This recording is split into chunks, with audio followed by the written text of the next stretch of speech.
You need to start with an immediate emotional impact right from the first second. You speak with urgency and energy, acknowledging the current emotional climate between Pakistan and India.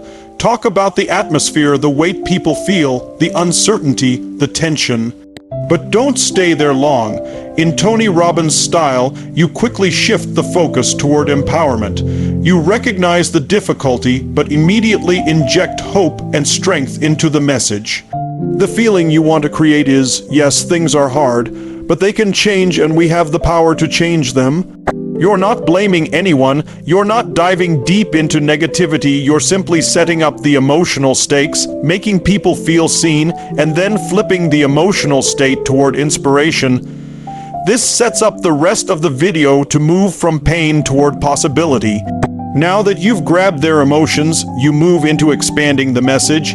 You talk a little deeper about the real struggles. You acknowledge that there are tensions, mistrust, and even fear. You don't shy away from it, but you don't dwell on it either. Your tone stays strong and understanding but firm.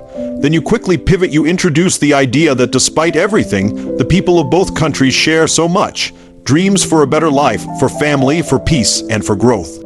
You make it about common humanity instead of differences. You tell them that the real power isn't in the hands of politicians or leaders, it's in the hands of the people. Ordinary people choosing to rise above pain, choosing connection, choosing progress. The goal here is to make your audience feel personal ownership over the future. You're building emotional momentum, preparing them for a powerful call to action coming up. Now you bring all the emotion and energy to a peak. This is where you make them feel unstoppable. You tell them that this moment in history is not just about what has been, it's about what can be created starting today. You speak directly to the heart. It's about courage over fear, love over hate, and action over waiting.